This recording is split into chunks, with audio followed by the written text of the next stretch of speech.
پر 1.5-2 گھنٹے لگ جاتے ہیں۔ ابا کہتا تھا ہاسٹل میں نہیں رہنا، اس لیے جی۔ وہ جلد از جلد وہاں سے اٹھ جانا چاہتی تھی مگر اس خواہش پر عمل نہیں کر سکتی تھی۔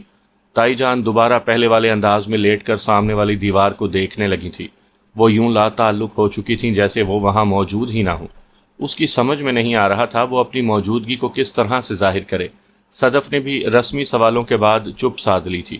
اس وقت اس کی تمام تر توجہ پیازوں اور آلوؤں پر تھی۔ تایا جی کہاں ہیں؟ آخرکار اسے ایک فکرہ سوجھ ہی گیا۔ مولوی صاحب کی بچی فوت ہو گئی ہے، جنازے کے ساتھ قبرستان گئے ہیں۔ پھر وہی خاموشی اس کے چاروں اطراف گردش کرنے لگی۔ جامع مسجد سے ظہر کی اذان کی آواز بلند ہوئی، اسی دم اجی 7 اپ کی 2 بوتلیں پکڑے دروازے سے اندر داخل ہوا۔ اسے جس طرح چھوڑ گیا تھا اسی حال میں بیٹھے دیکھ کر اس نے بے اختیار پیشانی پر ہاتھ مارا۔ او تو اب تک ویسے ہی بکل مار کے بیٹھی ہے، گرمی نہیں لگتی تجھے؟ یہ لوئی تو اتار دے، اندر چل کے ایئر کولر کے آگے بیٹھ، چل اٹھ، میں نماز پڑھ لوں۔ بالکل پڑھ نماز حاجن بی بی، ہمارے لیے بھی دعا کر دینا۔ صدف تو نے اسے پانی شانی پلایا ہے یا اب تک پیاسی بیٹھی ہے؟ لے یہ بوتلیں پکڑ، دودھ سوڈا بنا دے جلدی سے۔ اس نے چادر اتار کر الگنی پر ڈال دی اور اٹیچی کیس سے دوپٹہ نکال کر وضو کرنے غسل خانے میں چلی گئی۔ جب وہ نماز پڑھ کر دعا مانگ رہی تھی تو اجی دودھ سوڈے کے گلاس لیے پہنچ گیا۔ کتنی لمبی نماز پڑھتی ہے تو، اتنی دیر میں تو لوگ 4 نمازیں پڑھ لیتے ہیں۔ اس نے جائے نماز سمیٹ کر گلاس اس کے ہاتھ سے لے لیا۔ ہانڈی بننے میں ابھی دیر ہے، میں بازار سے سالن اور روٹیاں لے آتا ہوں، بتا کیا کھائے گی؟ آلو قیمہ پائے یا نان حلیم لے آؤں؟ جو تمہارا دل کرے لے آؤ۔ کیوں جی تیری کوئی مرضی نہیں؟ وہ خاموش رہی۔ بتانی پڑتی ہے مرضی، کسی کو کیا پتا اگلے بندے کے دل میں کیا ہے؟ اجی قدرے جھجک کر معنی خیز لہجے میں بولا تھا۔ وہ بلا ضرورت نواڑی پلنگ پر رکھے سرہانے کی شکنیں درست کرنے لگی۔ اب میرے واپس آنے تک اکڑ کے بیٹھی نہ رہنا، ٹھنڈی ہوا میں آرام کر، تھکن اتار لے، میں بس ابھی 2 منٹ میں آتا ہوں۔ جاتے ہوئے وہ ایئر کولر آن کر گیا تھا۔ تھکن سے چور تو وہ تھی ہی، خوشگوار نم ہوا نے اس کے اعصاب کو تھپکنا شروع کیا تو جلد ہی غنودگی طاری ہو گئی۔ بوجھل ذہن میں سفر کے واقعات، اماں ابا اور کنیز کی باتیں، کیسری چوزا، اپنے گھر کے آنگن میں لگے ہوئے سیوتی کے پھول، تائی جان کا کوفت زدہ چہرہ، کالج کی اونچے جوڑے والی میڈمیں، باچھیں پھاڑ کر کہہ لگاتی تیز ترار لڑکیاں، اور کالج کے بڑے بڑے کمرے کسی بار بار ریوائنڈ ہوتی فلم کی طرح دکھائی دے رہے تھے۔ یہاں گزرے ہوئے تھوڑے سے وقت سے ہی اسے بخوبی اندازہ ہو چکا تھا کہ آئندہ کے حالات بہت مشکل ہوں گے۔ ساتھ والے کمرے سے تائی جان اور صدف کے باتیں کرنے کی مدھم اور غیر واضح آوازیں آ رہی تھیں۔ ایئر کولر کی گھوں گھوں اور مغربی دیوار کے ساتھ رکھے ڈیپ فریزر کی دھیمی سرر کسی لوری کی مانند اس پر نیند وارد کر رہی تھی۔ بتدریج مکھیوں کی بھن بھناہٹ میں بدلتی آوازوں نے اسے بہت سی پریشان کن سوچوں سے چھٹکارا دلا دیا۔ اجی کے لوٹنے سے قبل ہی وہ سو چکی تھی۔ وہ بیدار ہوئی تو شام کا اندھیرا پھیل چکا تھا۔ تایا جی گھر آ گئے تھے۔ اسے سخت بھوک لگی تھی لیکن وہ اسے پاس بٹھائے دیر تک باتیں کرتے رہے۔ رات کو اس نے سب کے ساتھ ہی کھانا کھایا تھا۔ تایا جی عشاء کی نماز پڑھنے مسجد گئے تو وہ چارپائیاں بچھانے میں صدف کا ہاتھ بٹانے لگی۔ تائی جان نے دونوں چیخیں گرائیں اور صدف کو مخاطب کر کے بولی، عائشہ کا بستر اندر بڑے کمرے میں بچھا دینا، اس بیچاری کو کہاں عادت ہے ایئر کولر کے آگے سونے کی، کہیں ٹھنڈ ہی نہ لگ جائے۔ ان کے لہجے میں محسوس کیا جانے والا طنز تھا۔ برآمدے میں 5 چارپائیاں آ بھی نہیں سکتی، خواہ مخواہ آنے جانے میں تنگی ہوگی۔ رات کو 2-3 دفعہ تو ضرور جاتے ہیں تمہارے ابو غسل خانے میں، اندھیرے میں چارپائیوں سے ٹھڈے کھاتے پھریں گے۔ وہ خاموشی سے اندر آ کر اسی نواڑی پلنگ پر لیٹ گئی جس پر دوپہر میں سوئی تھی۔ بے شک ان کے گھر میں ایئر کولر نہیں تھا اور ہو سکتا تھا کہ رات کو اسے ٹھنڈ بھی محسوس ہوتی، مگر تائی جان کی بات نے اسے بہت دکھ دیا تھا۔ اس نے سست روی سے اور قدرے ڈول کر گھومتے ہوئے چھت کے پنکھے کو دیر تک گھورتے رہنے کے بعد آنکھیں میچ لیں۔ اسے نیند نہیں آ رہی تھی، کچھ ہی دیر پہلے تو بھرپور نیند لے کر بیدار ہوئی تھی۔ کروٹوں کا ایک طویل سلسلہ اسے پلنگ کے ایک کنارے سے دوسرے کنارے تک منتقل کرنے لگا۔ نہ جانے رات کے کس پہر اسے ہلکی سی اونگ آئی تھی کہ کسی کے بلند آواز میں بولنے پر چونک گئی۔ اسے گرمی نہیں لگتی، ان کے گھر میں ایئر کولر نہیں ہے تو کیا ہوا، یہاں تو ہے نا، وہاں پر کھلی ہوا ہوتی ہے۔ ہمارے مکان سے ان کا گھر بہت بڑا ہے، اس طرح کا بند بند ککڑیوں کے کھڈے ڈربے جیسا نہیں، اندر چاہے گرمی سے اس کی جان نکل جائے۔ چلو صدف اٹھ، تو اسے باہر لے کر آ، میں سو جاتا ہوں اندر۔ یہ اجی تھا جو بہت غصے میں لگتا تھا، شاید وہ ابھی ابھی کہیں سے واپس آیا تھا۔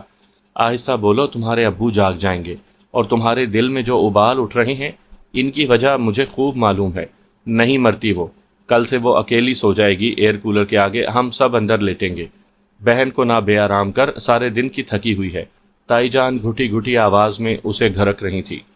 بے آرام نہ کر، کچھ دیر تک اجی کی بڑبڑاہٹ اور کچھ کھٹر پٹر اس کے کانوں تک پہنچتی رہی اور پھر خاموشی چھا گئی۔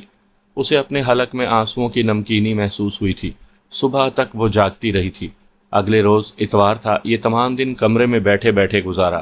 رات کو سونے کا وقت ہوا تو وہ خود ہی اپنا بستر اندر بچھانے لگی۔ صدف نے اسے برآمدے میں لیٹنے کے لیے کہا، لیکن وہ آہستگی سے بولی، مجھے سردی لگے گی رات کو، میں یہیں ٹھیک ہوں۔ وہ کندھے اچکا کر چلی گئی تھی۔ سامعین کرام، آپ سن رہے ہیں ایک دلچسپ اردو کہانی جس کا نام ہے رقص جنون۔ اس کہانی کی مصنفہ ہیں بشریٰ سعید اور یہ اس سلسلے کی قسط نمبر 2 ہے۔ مجھے امید ہے آپ کو میری یہ کاوش پسند آ رہی ہوگی۔ آپ نے اگر ابھی تک میرا چینل مائی وائس سبسکرائب نہیں کیا تو ابھی میرے چینل کو سبسکرائب کر کے بیل نوٹیفیکیشن آن کر لیجئے تاکہ آنے والی ہر نئی کہانی کی اطلاع بر وقت آپ تک پہنچ سکے۔ عفت آرا اس کے ساتھ قدم ملانے کی بھرپور کوشش کر رہی تھی، مگر سرمئی سنگریزوں کی فراق پٹی تھی کہ پھیلتی ہی چلی جا رہی تھی۔ انہوں نے تھکن زدہ نظروں سے تیزی سے دور ہوتی جاسیہ کو دیکھا تھا۔ یک لخت وہ رک گئی، شاید اسے احساس ہو گیا تھا کہ وہ بہت پیچھے رہ گئی ہیں۔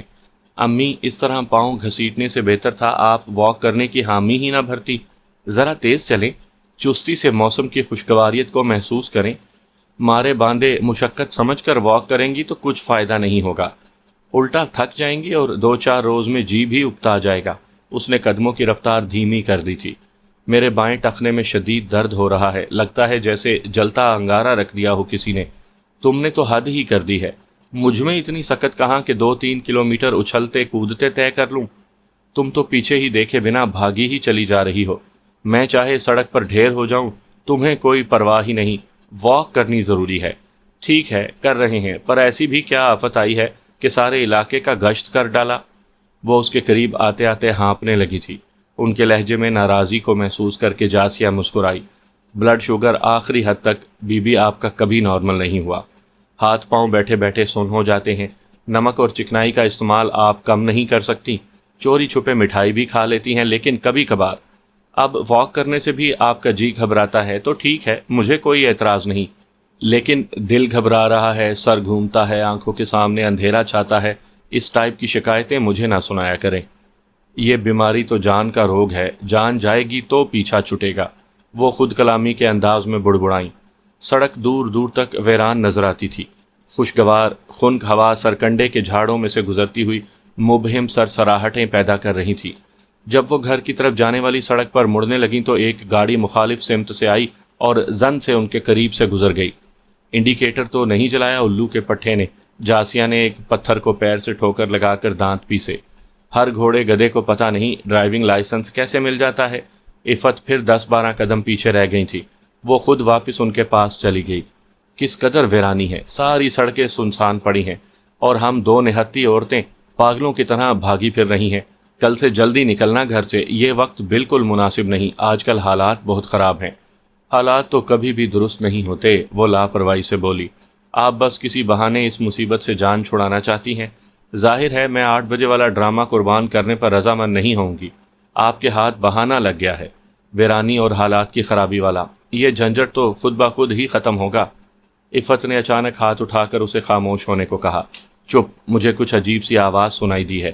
چند لمحے خاموش رہ کر وہ آس پاس کسی غیر معمولی شے کو محسوس کرنے کی کوشش کرتی رہی، پھر مصنوعی خوف زدگی سے بولی، خواہ مت ڈرائیں مجھے، ویسے آپ کو ڈر کس بات کا ہے؟ میں جو آپ کے ساتھ ہوں، پریشانی کی تو کوئی بات ہے ہی نہیں۔ یہی تو پریشانی کی اصل وجہ ہے، کبھی بھیڑوں کی رکھوالی بھیڑ سے بھی ہوئی ہے؟ اس سڑک کی تینوں لائٹس کئی دنوں سے خراب ہیں، کوئی دھیان ہی نہیں دیتا، چند قدموں کے فاصلے تک کچھ دکھائی نہیں دیتا۔ ان کا جملہ نامکمل رہ گیا۔ ان دونوں کو رک جانا پڑا تھا۔ ان سے چند فٹ دور سڑک کے بائیں کنارے کوئی شخص پہلو کے بل لیٹا ہوا تھا۔ چند لمحوں تک وہ دونوں بالکل ساکت، سانس روکے کھڑی رہیں۔ انہیں لگ رہا تھا جیسے سڑک نے ان کے پاؤں پکڑ لیے ہوں۔ پھر جاسیہ نے اپنے بازو پر عفت کی لرزتی گرفت کو محسوس کیا تھا۔ وہ اسے پچھلی سمت میں کھینچ رہی تھی۔ بنا کوئی آہٹ پیدا کیے وہ الٹے قدموں اس مقام سے دور ہٹنے لگیں۔ Please help me, for God sake, اس شخص نے کراہ کر پکارا تھا۔ اب وہ زمین سے اٹھنے کی کوشش کر رہا تھا۔ جاسیہ کی ریڑھ کی ہڈی میں برفیلی کپکپاہٹ دوڑ گئی۔ حلق سے نکلتی چیخ کو بمشکل دبا کر وہ پوری قوت سے بھاگ پڑی۔ عفت نے اب تک اس کا بازو دبوچ رکھا تھا۔ پلیز رک جائیں، میں زخمی ہوں، پلیز میری مدد کریں۔ وہ آنکھیں بند کر کے بھاگتی رہی۔ کچھ دیر کے لیے وہ یہ بھی فراموش کر بیٹھی کہ امی اس کے ساتھ تھیں۔ میں کوئی چور ڈاکو نہیں ہوں، پلیز میری بات سنیں، ڈریں مت۔ پہلی بار اسے محسوس ہوا کہ وہ شخص تکلیف میں تھا۔ سڑک کے موڑ پر رک کر وہ کچھ دیر سانس درست کرتی رہی۔ عفت بھی گرتی پڑتی اس کے پاس پہنچ گئی تھی۔ رکو مت، بھاگو، کہیں اس آدمی کے پاس پسٹل وغیرہ نہ ہو۔ عفت نے اسے اپنے ساتھ گھسیٹنا چاہا لیکن وہ تھمی رہی۔ تم کون ہو؟ ہم کیسے یقین کر لیں کہ تم ہمیں کوئی نقصان نہیں پہنچاؤ گے؟ اس نے چلا کر پوچھا تو عفت نے بے اختیار اس کے منہ پر ہاتھ رکھ دیا۔ کیا کر رہی ہو؟ اس طرح فریب دے کر لوگ وارداتیں کرتے ہیں، پاگل ہو گئی ہو؟ ان کی آواز میں کپکپاہٹ تھی۔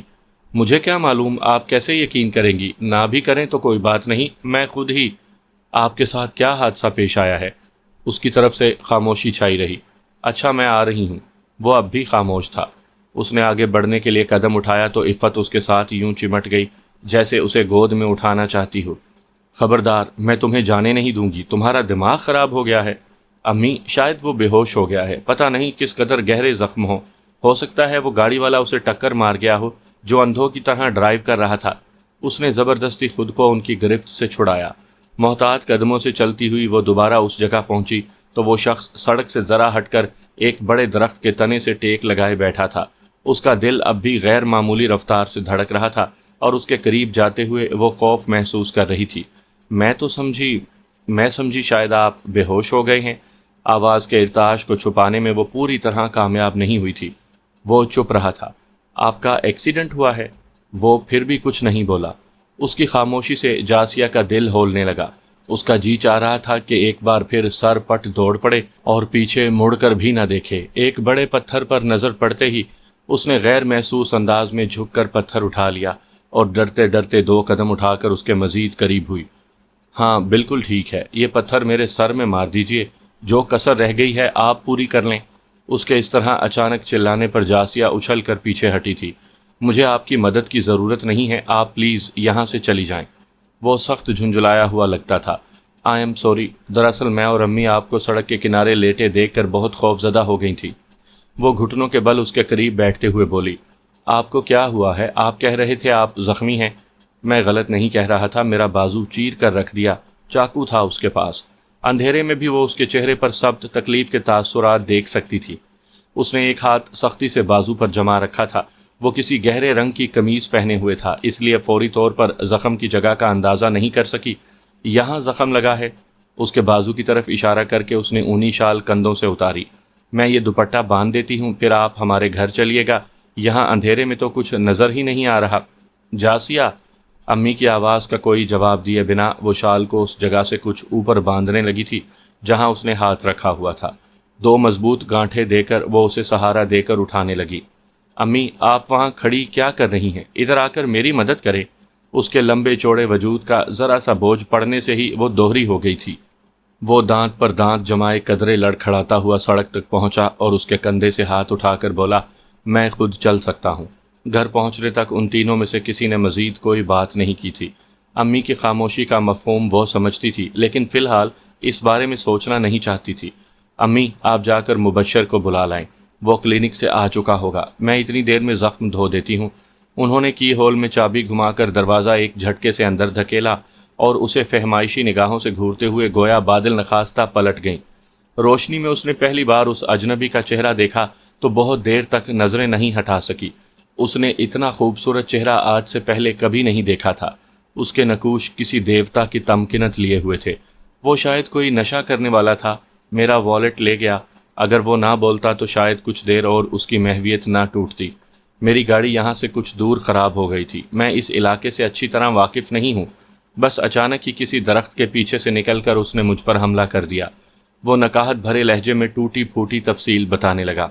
اس کی بھوری قمیض کی آستین خون سے بھیگی ہوئی تھی، پینٹ پر بھی گھٹنے تک خون کے دھبے نظر آ رہے تھے۔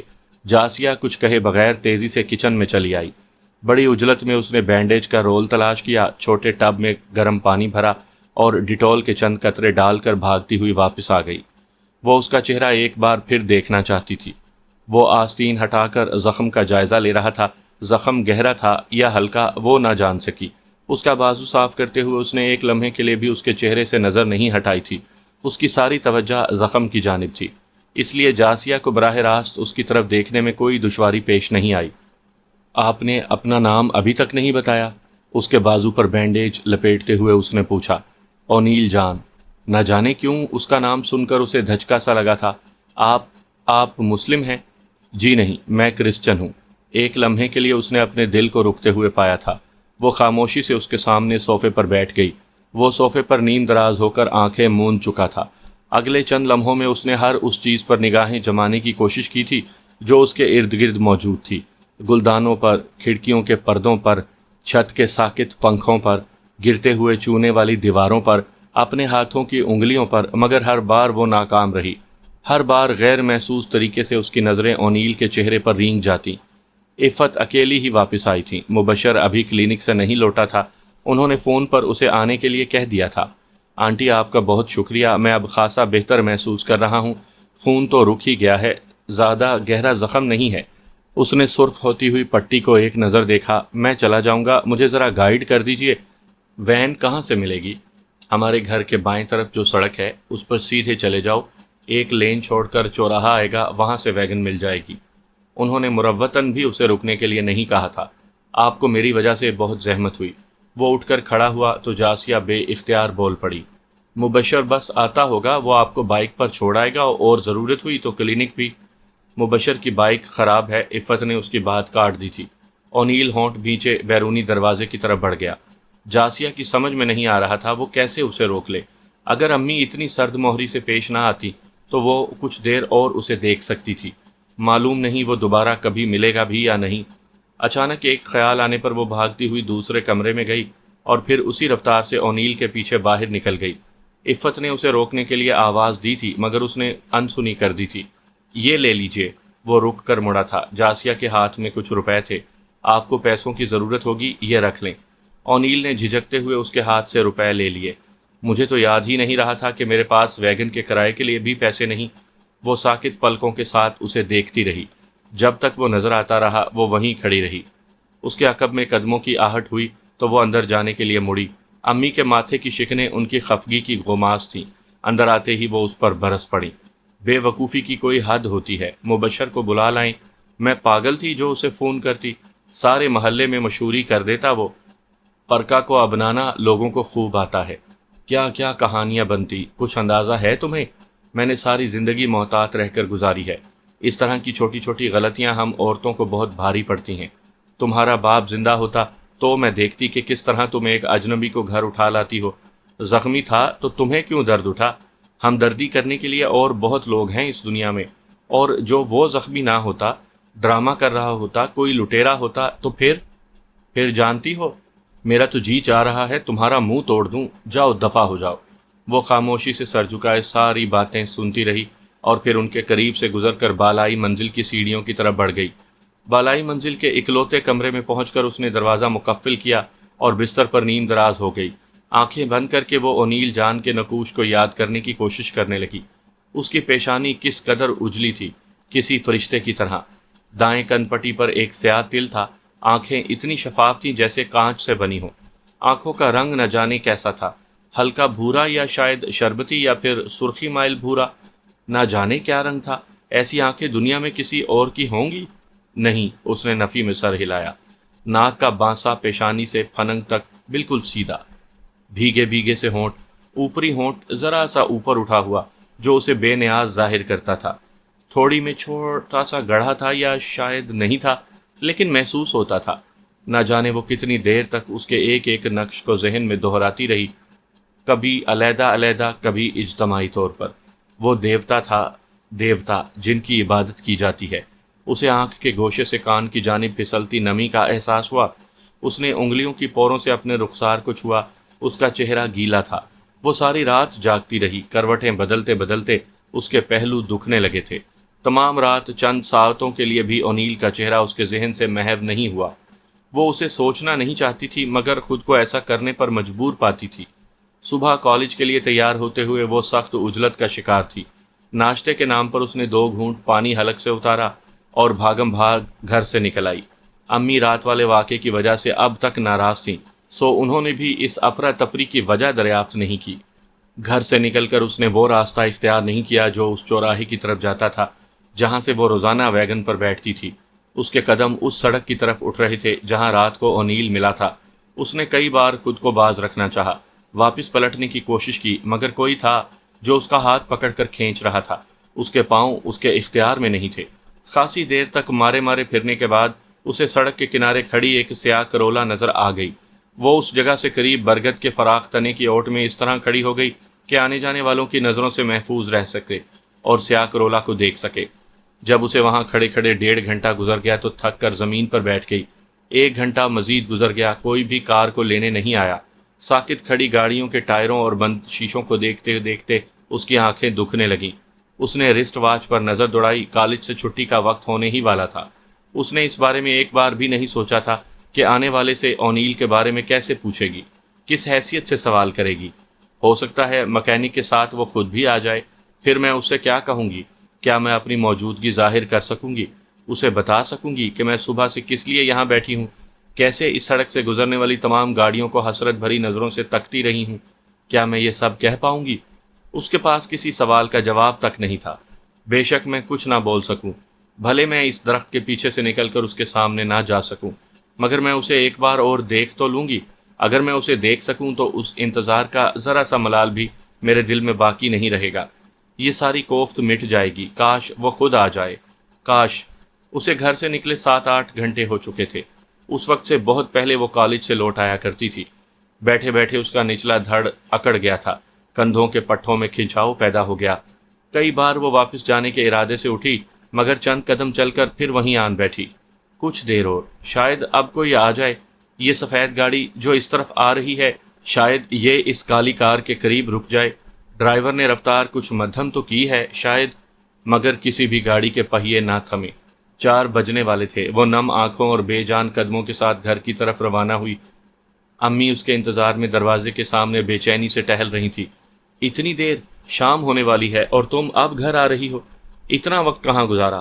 میں تمہیں کالج پڑھنے کے لیے بھیجتی ہوں، آوارگی کے لیے نہیں۔ میں 1000 بار منع کر چکی ہوں، اپنی سہیلیوں کے گھر مت جایا کرو۔ وہ ہونٹ کچلتے ہوئے دھندلی آنکھوں سے زمین کو گھورتی رہی۔ آئندہ اگر مجھے خبر ہوئی کہ تم کسی سہیلی کی طرف گئی ہو تو میں تمہاری ٹانگیں توڑ دوں گی۔ کان کھول کر سن لو، تمہاری کوئی دوست تمہیں ملنے کے لیے گھر نہ آئے اور نہ ہی فون کرے، ورنہ میں بالکل لحاظ نہیں کروں گی۔ تمہارے سامنے اس کی بے عزتی کرتے ہوئے مجھے ذرا بھی خیال نہیں آئے گا کہ تمہیں برا لگ رہا ہے۔ اسکول کالج کی دوستیاں وہیں تک ہوتی ہیں، چھٹی کے بعد سب اپنے اپنے گھروں کو آتے ہیں۔ دوسروں کے گھروں پہ نہیں چل پڑتے منہ اٹھا کر۔ ماں باپ بیچارے چاہے پریشانی سے مر جائیں، ذلیل اولاد کو کوئی دکھ نہیں ہوتا۔ انہیں ہمیشہ ہی اس طرح بے تحاشا غصہ آتا تھا۔ جاسیہ نے شولڈر بیگ وہیں فرش پر پٹخا اور تند آواز میں بولی، آپ کو صرف تقریر کرنا آتی ہے، ہمدردی کرنا نہیں آتا۔ محبت کرنے، توجہ دینے کا ڈھنگ آپ کو بالکل معلوم نہیں۔ آپ ٹیچر ہیں نا، اسکول میں بھی تقریریں جھاڑتی ہیں، گھر میں بھی لیکچر دیتی ہیں۔ میں دیر سے آئی ہوں، آپ نے ایک بار بھی یہ جاننے کی زحمت نہیں کی کہ ایسا کیوں ہوا۔ آپ نے گھر بیٹھے بیٹھے طے کر لیا کہ میں آوارہ ہوں۔ آپ کا اندازہ تو غلط ہو ہی نہیں سکتا، آپ تو غیب دان ہیں۔ مجھ سے کبھی پوچھا آپ نے کہ ویگنوں میں دھکے کھاتے ہوئے میں کیسا محسوس کرتی ہوں؟ جب دیر تک ویگن کے انتظار میں کھڑی رہتی ہوں، لوگوں کے فکرے، غلیظ اشارے برداشت کرتی ہوں، تو مجھے کیسا لگتا ہے؟ کوئی کندھے سے کندھا ٹکرا کر گزرنے کی کوشش کرتا ہے، کوئی چٹکی بھرنے کی کوشش کرتا ہے، کوئی آنکھوں سے نگلنا چاہتا ہے۔ یہ سب بہت دلچسپ ہوتا ہے، میں بہت محظوظ ہوتی ہوں۔ وہ رونے لگی تھی۔ آپ نے مجھے دروازے سے اندر گھسنے نہیں دیا اور اعلان کر دیا کہ میں آوارہ ہوں۔ آپ نے مجھ سے پوچھا کہ اتنی دیر سے آئی ہو، تمہیں پیاس لگ رہی ہوگی۔ آپ نے پوچھا کہ صبح ناشتہ کیے بغیر چلی گئی تھی، اب تک کچھ کھایا یا نہیں؟ تمہیں بھوک لگ رہی ہے تو کھانا دے دوں؟ نہیں، آپ کو یہ سب پوچھنے کی ضرورت کیا ہے؟ آپ کو تو گناہوں کا حساب لینے سے مطلب ہے، پولیس والوں کی طرح تفتیش کرنا جانتی ہیں آپ۔ آپ نے کبھی میرے مسائل کو سمجھنے کی کوشش نہیں کی۔ آپ بہت بے حس ہیں۔ وہ روتے روتے اندر چلی گئی۔ عفت کچھ دیر گم سم سی وہیں جمی رہی، پھر آگے بڑھ کر اس کی بکھری ہوئی کتابیں سمیٹیں، بیگ پر لگی ہوئی گرد جھاڑی اور کتابیں اس کے اندر ڈال کر دروازے کی سیڑھیوں میں بیٹھ گئیں۔ جاسیہ نے کمرے کا دروازہ اندر سے بند کر لیا تھا۔ دستک دینے پر بھی اس نے کوئی جواب نہیں دیا۔ عفت کھانا گرم کر کے اس کا انتظار کرتی رہی، مگر وہ نیچے نہیں اتری۔ مغرب کی اذان کے وقت اس کے کمرے کا دروازہ کھلا اور وہ تیز تیز سیڑھیاں اترتی ہوئی بیرونی دروازے کی طرف بڑھ گئی۔ میں ایک پین خریدنے مارکیٹ تک جا رہی ہوں، آپ کو کچھ منگوانا ہے؟ دروازے سے نکلتے ہوئے اس نے پوچھا تھا۔ اس کی متورم آنکھیں اور سرخ ناک بتا رہی تھی کہ وہ دیر تک روتی رہی ہے۔ عفت کہنا چاہتی تھی کہ باہر سرد ہوا چل رہی ہے، گرم جرابیں اور جوگرز پہن کر جاؤ، لیکن خاموشی سے اسے جاتے ہوئے دیکھتی نہیں۔